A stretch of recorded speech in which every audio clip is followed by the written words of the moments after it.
Hallelujah. Christ is risen. He is risen indeed. Hallelujah.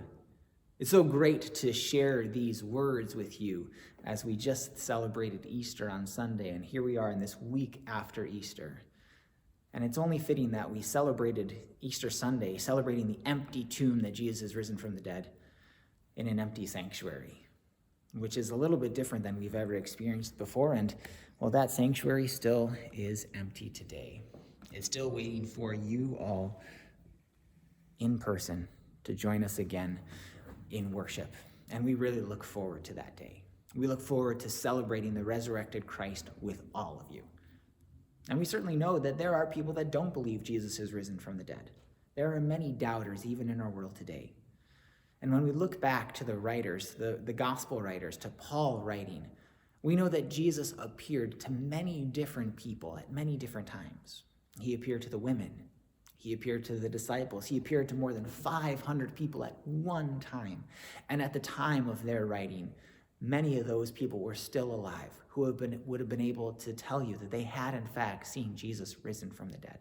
And if there were people that knew that these were all lies, that Jesus hadn't really risen from the dead, I'm sure that they would have been more than happy to take you to his tomb and show you where his body laid. But they didn't, because he was alive. He was risen from the dead. And even in our world today, sometimes you hear about people finding Jesus' tomb. They found his body. But that never really pans out, because he's not dead. He's not buried somewhere. He is risen. He is alive.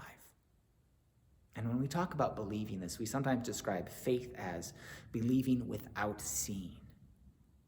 But many people in our world today, well, for them, seeing is believing.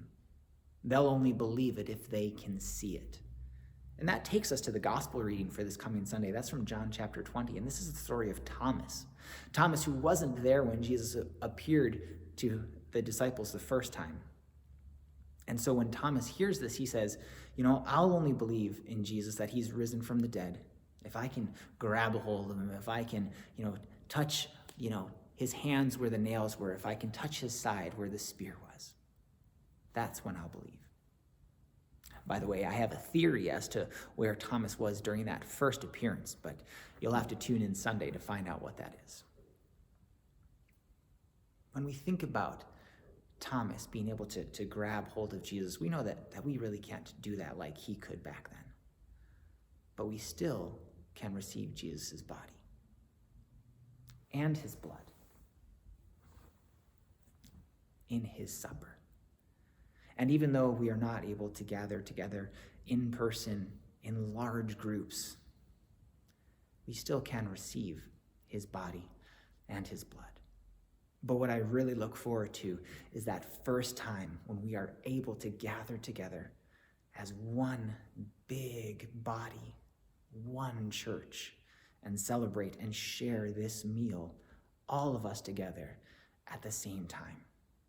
And that's going to be so amazing, so incredible. It's going to be like Easter all over again. Because hallelujah, Christ is risen. He is risen indeed. Hallelujah. And I just want to end by sharing you Jesus' own words from John 20. Blessed are you, for you have believed, even though you have not seen. God bless you this day, and we'll see you later.